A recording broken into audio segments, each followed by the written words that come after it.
Today we will talk about Sargassum and Batrachospermum. Okay. So time is limited here. Let's not waste time. Let's quickly start with Sargassum first, and then we'll move on to the other one. Okay. So coming to Sargassum, Sargassum is a very well known, very popular member of the division Phaeophyta or brown algae. Okay. In India, Sargassum is represented by about 16 species. And some common Indian species are Sargassum carpophyllum, then Sargassum cristifolium, Sargassum cinereum, duplicatum, and ilicifolium. Now, from here, you need to know some of these names. At least 3 names you must know, and you should know this number also. 16 species are found. Next, we'll come to the systematic position. Okay.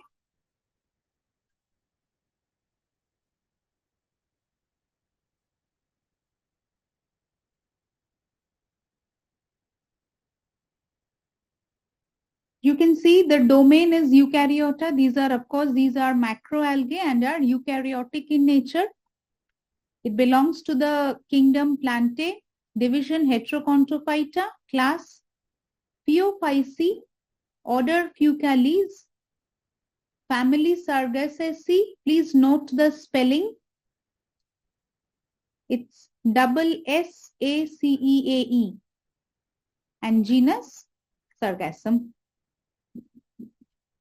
This is a picture of how Sargassum plant looks like.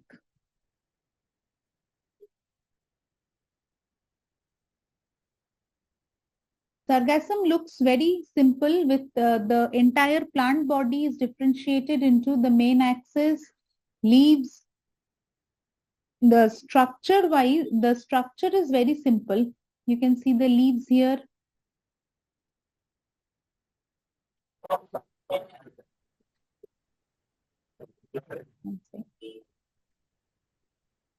Then you can see these globular structure. We will discuss these in details. The leaves are here.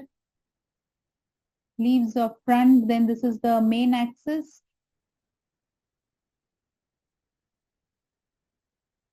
Okay. Now see. Sargassum is a genus of brown macroalgae. Why do we call it macroalgae? It's because of its size. We don't require a microscope to view this. It is so big. That is why we call it macroalgae. And these are very popular seaweeds. Okay. In the order Fucales of the Phaeophyceae class. So, from the systematic position itself, we had just come to know that it belongs to the class Phaeophyceae and order Fucales. Okay. Sargassum was named by the Portuguese sailor who found it in the Sargasso Sea. This is important. From Sargasso Sea, the name Sargassum has come. Right? Now, Phaeophyceae are predominantly cold water organisms. These are commonly cold water organisms that benefit from nutrients upwelling, but the genus Sargassum appears to be an exception. What does this mean? Generally, or majority of the Phaeophycean members are cold water loving organisms, and they get their nutrients when there is nutrient upwelling in the ocean. But the genus Sargassum is little different.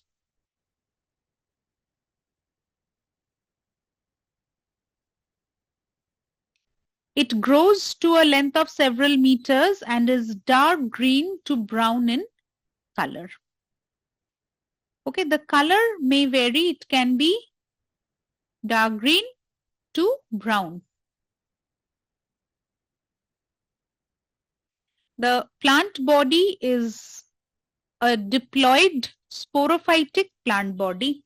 Okay, the plant body is a diploid sporophytic plant body, means its chromosomal constitution is 2n and it is differentiated into holdfast, stipe and frond. Frond means leaves.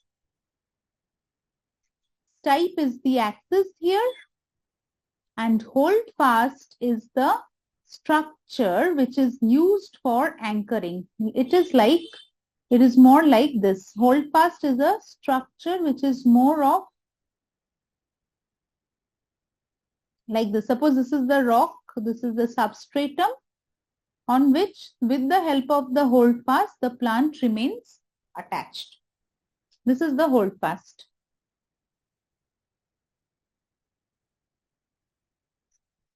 Okay. Thallus is branched and has berry-like structures called pneumatocysts. These are filled with oxygen and help in buoyancy of the plant. These structures, these berry-like roundish structures, these structures are nothing but structures filled with oxygen or air or gas that helps the plant helps it in floating. It keeps the plant buoyant, means what? It helps the plant to float on the surface of water. Next, see, the stipe consists of a main axis and lateral branches. The plant is attached to the substratum by holdfast, which I was just now telling you. The plant remains attached to the substratum with the help of a structure called holdfast, which is broad and discoid. Sometimes it also appears like this.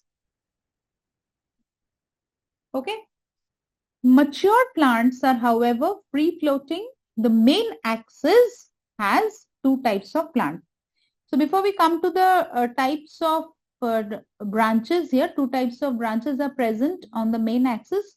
See this last line, the mature plants are, however, free-floating. So when the plant is little immature, it remains attached to the substratum with the help of the holdfast, but as it grows and becomes mature, it becomes free-floating. Right? So now see what are the two types of branches here. The first one is what? The primary laterals. The primary laterals arise from the main axis and have unlimited growth. These little words you should remember. It has unlimited growth, and the secondary laterals, they arise from the primary lateral. So the primary lateral is arising from the main axis. Suppose this is your main axis. Okay. This is your main axis. I'll just change the color so that you remember better. This yellow one is your primary lateral. And this, so this blue one is your main axis, the yellow one is your primary lateral. And then what is your secondary lateral? It is arising from the primary lateral. This becomes your secondary lateral. Okay, and they have limited growth. This is important. They have limited growth. The primary laterals have unlimited growth. They keep on growing and growing, but the secondary laterals have limited growth. Okay, come to this diagram now. This will give you a better idea. See, this is the main axis. You can see this is your main axis here. This main axis have got fronds, then receptacle and air bladders. Okay, these are the laterals. See, repeatedly branched lateral branches and are referred to as fertile branches. The repeatedly branched lateral branches, this is not and here, and should not be here, are referred to as fertile branches or receptacles. This part, see. So what is a receptacle? A receptacle is a fertile branch that is repeatedly branched and they bear flask-shaped cavities called conceptacles that contain the sex organs in it. Clear? So this is the brief account of the structure or the morphology of sargassum. You don't need to be very particular about its internal morphology and all. You don't need this. According to your syllabus, if you only know the morphology, reproduction and life cycle, that's more than enough. Okay. Now we'll move on to its reproduction and life cycle. Okay. Now reproduction in sargassum is of two types. Vegetative reproduction as well as vegetative reproduction as well as sexual reproduction. Vegetative reproduction occurs by fragmentation. Now what is this fragmentation? Suppose there is a filament like this, a plant body is like this, leaves are here like this. It breaks from here. If this broken part is of considerable size, or if this one is of considerable size, then these two parts will give rise to a new plant. So this is called fragmentation. One example is given over here, an example of fragmentation. What is that? Sargassum natans. Sargassum, why only the name of Sargassum natans is given over here? I'm telling you specifically. Sargassum natans is such a plant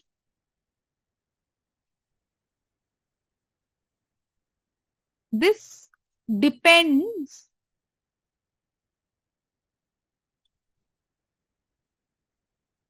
solely on vegetative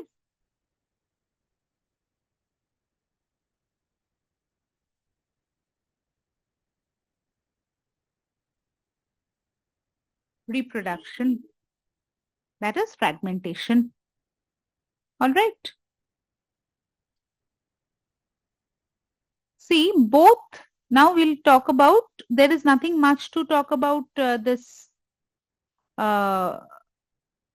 vegetative reproduction. Now we'll talk about sexual reproduction in sargassum. Clear? See, both antheridium as well as oogonium. What is antheridium? The male sex organ, and oogonium is the female sex organ. Both antheridium as well as oogonia are born on different fleshy conceptacles. So what is conceptacle? I told you just now.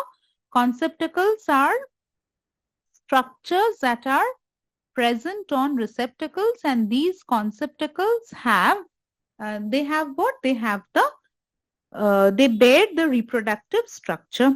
And what are the reproductive structures? Antheridium as well as oogonium, right? Antheridium and oogonium are the male and female reproductive structures respectively. Clear? Yes, ma'am. Yes, ma'am. 1 second. Alicia has messaged that, ma'am, I joined due to network issues. She could not join. Is she there in the meeting, or let's see? Alicia could Yes. not join today because of some network issues. It's No, okay, no ma'am, problem. That is why, see, network issues can always happen. That is why I am recording this session. I will share this with you after the class is over. Yes, ma'am. She is joined with me, ma'am. Oh, Yes, ma'am, okay, okay. She's there with you? Okay. Yes, ma'am. Fine. Then it's okay. No, I Mm. thought there was some network errors or network problem, so she is unable to join. Anyway, that's okay. If she is there, then it's really good. Okay, Yes, now ma'am. let's come back. The conceptacles have multi-layered walls. It means what? Suppose this is the conceptacle. It will have layers after layers, multi-layered walls like this, okay? That contain chromatophores, multi-layered walls that contain chromatophores. Chromatophores are something that is related to the pigmentation of the plant. Okay. Then in homothallic or monoecious species, the male conceptacle and female conceptacles are produced on the same receptacle. So, in which type of plant you get them in the same receptacle? In monoecious or homothallic plants, you will get the male reproductive structure as well as the female reproductive structure on the same receptacle. But Antheridia and Ugonia are not produced in the same conceptacle. What does this mean? Try to understand the language here. What is it telling? See, suppose this is the receptacle, right? This is the receptacle. Now, in monoecious species, the male conceptacle and the female conceptacle both are, this is the female, this is the male, both are in the same receptacle. But see here, the Antheridia and Ugonia are not produced in the same conceptacle. This is the male conceptacle, this is the female conceptacle. The Antheridia is produced in this one, that is the male conceptacle, and Ugonia is produced in the female conceptacle. It is not that in the same conceptacle both are produced. The two conceptacles are found on the same receptacle. This is the receptacle. But that doesn't mean this Antheridia and Ugonia will be present in the same conceptacle. Okay. Now see. Now we'll know a little about this Antheridium as well as the Ugonium. Okay. The inner layers of the conceptacle have fertile and branched paraphyses that contain the Antheridium. Okay. Now each Antheridium is round, oval and double layered. So how will it look? How will the Antheridium look? It is more or less roundish. It has got two layers to it.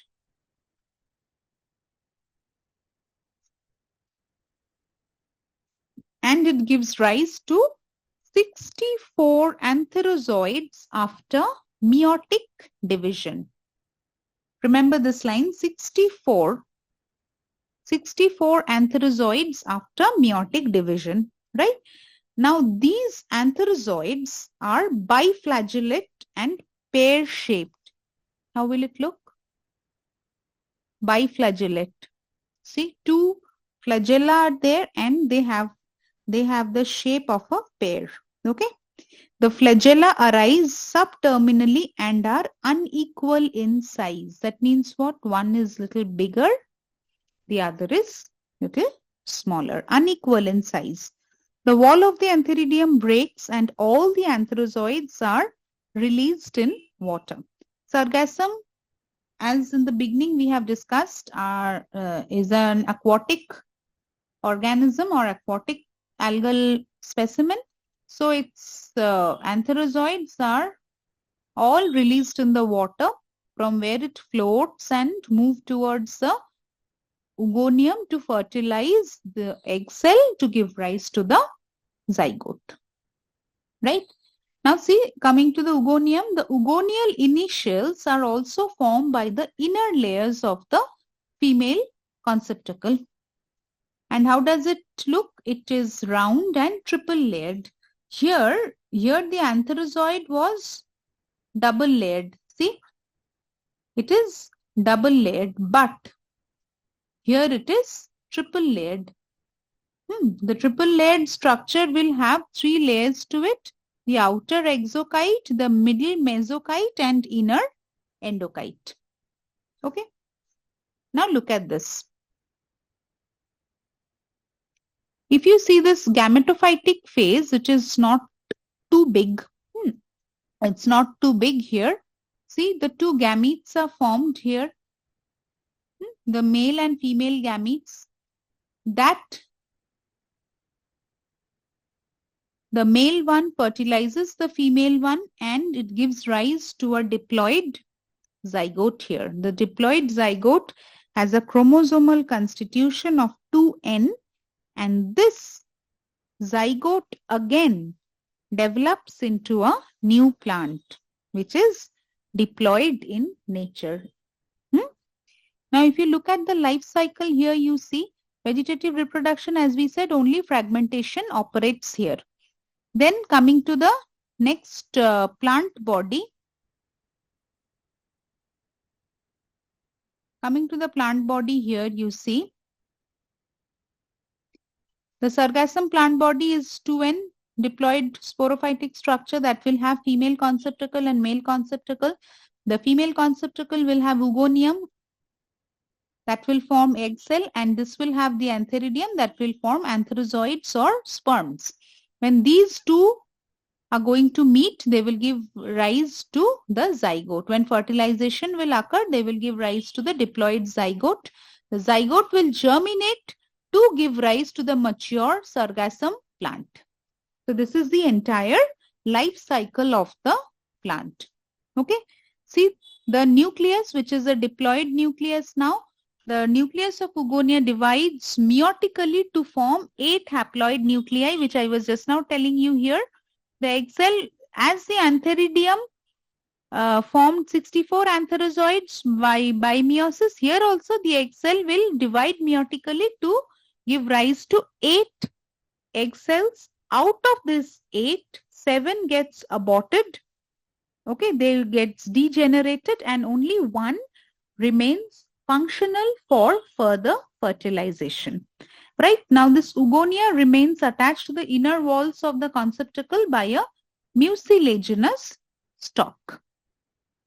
Now, this sperm will come floating towards it and will fertilize the egg inside the structure, and zygote or diploid or 2n zygote is formed.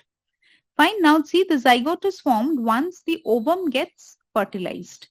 The oogonia remains attached to the conceptacle until the first transverse division happens in the zygote. Of the 2 cells formed in the zygote, the lower cell makes the attaching organs and the upper cell works as an apical cell and forms the adult plant. So what does this mean? If we quickly just take note of it, see, this is the 2n structure. First transverse division will be like this. So this becomes your basal cell and this becomes your apical cell. The lower cell makes attaching organs. So this one will make attaching organs and the upper cell works as an apical cell and it will form the adult plant. So finally, coming to the life cycle of it, the life cycle of Sargassum is diplontic type and there is no alternation of generation. Diplontic, as we know, see, look at this diagram here. The sporophytic structure or this 2n structure by gametogenesis gives rise to haploid gametes. These haploid gametes fuse to one another. This syngamy is fusion. Okay.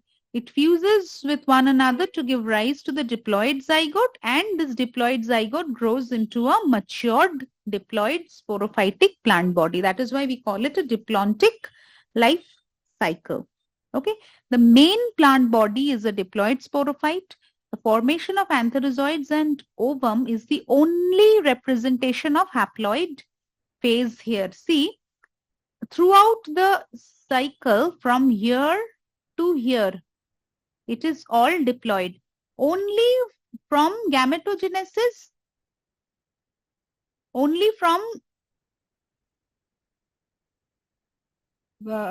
gametogenesis part till syngamy, From gametogenesis to syngamy, it is it is only haploid. Otherwise, rest is all diploid. So this is how we complete